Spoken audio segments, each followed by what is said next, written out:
quarterbacks in the past? Has that changed the view at all? No, I've always have a sore spot in my heart for quarterbacks, so I treat our quarterbacks the same. We do what we can, hit them as hard as we can, and don't help them up. Mike, what's it been like the first few days of camp?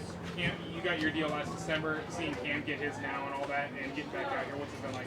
I think it's always good to get back and get a chance to work with your teammates again. Obviously, you see how much work everybody's put in over the off season, and just to get to learn about each other again. I think everybody has so many different experiences. Doug got married, Cam got married. So many guys had life changing decisions, and get back to them and see how they grow as people is one of the best things you see as you go along this journey, and you get to know people from boys to men, and it's good to be back and to see each other and just talk and just be friends again. And I love that about every training camp. So many of you been together for so long and trying to build that. Yeah, it's always that thing. It's like any other relationship. Every relationship has to be rekindled. You always have to bring up and spend more time together. This is just another type of marriage for us.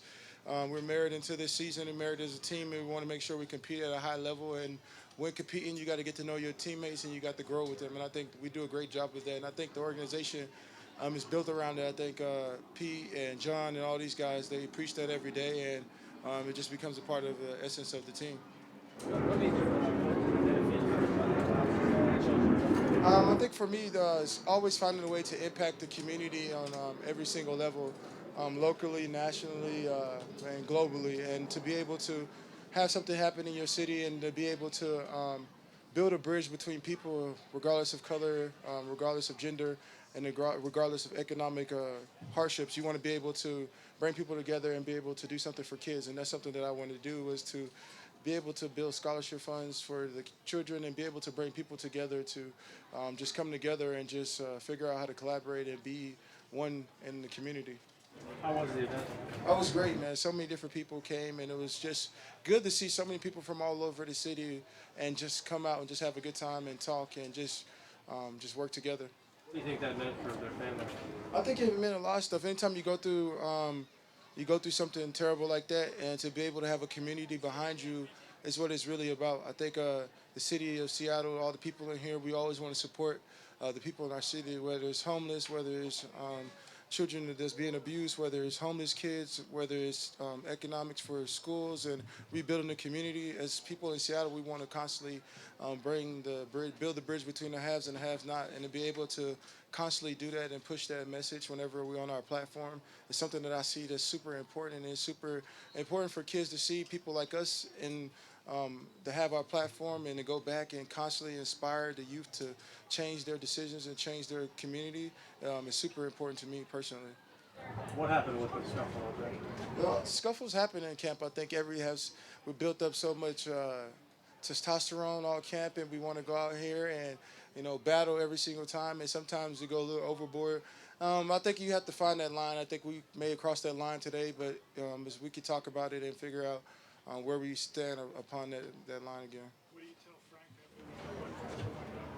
after? You just tell him you go apologize to the guy and you try to figure out how you can apologize. Basically, it's about apologizing and being vulnerable. Sometimes in life you don't want to be vulnerable because it doesn't show that you're a man. But in this case, it's important to be vulnerable and let him know that you made a mistake and that you never cross that line again. What's the line for you? What do you think is acceptable? I don't know. It depends on the moment. So I don't really know. I know it's no fighting is to the point where you hurting each other. That's the line I think we draw. I think the line is to respect your teammates and to know that at the end of the day, this is practice and it's not a game. And at the end of the day, everything we do is really a game, and we don't want to hurt anybody to the point where they have injuries when they retire. As one of the better guys, is it kind of are you one of the guys who sort of has to set that tone?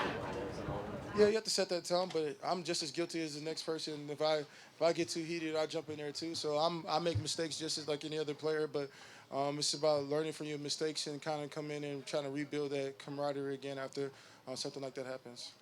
What was the thought process? You invited some guys out, maybe guys from other teams and things like that, so you pass wrestling or exercise, the workout. What was sort of the thought behind it? Every year I do a pass rush camp, and guys from all over the NFL come down to Hawaii. We just work out and just kind of get to know each other.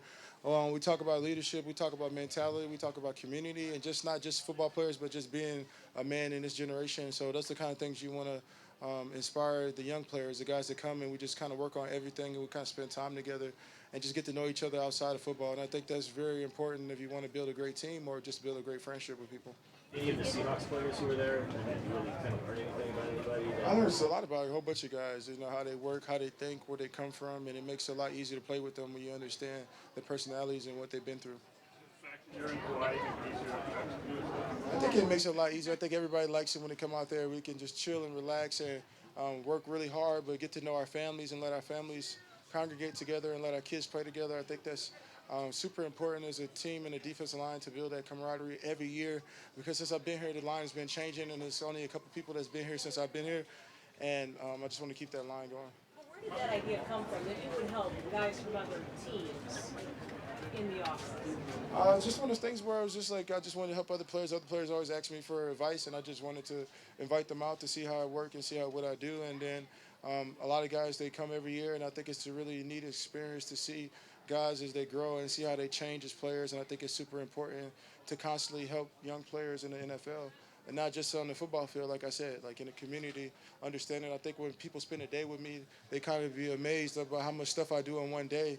And they're just like, oh, I didn't realize you did that much stuff. So it's cool to get them to see what it really takes to be at this level, not just as a player, but as a family man, as a community leader, and as a businessman. So it's like you got to be able to show them all that facets of life.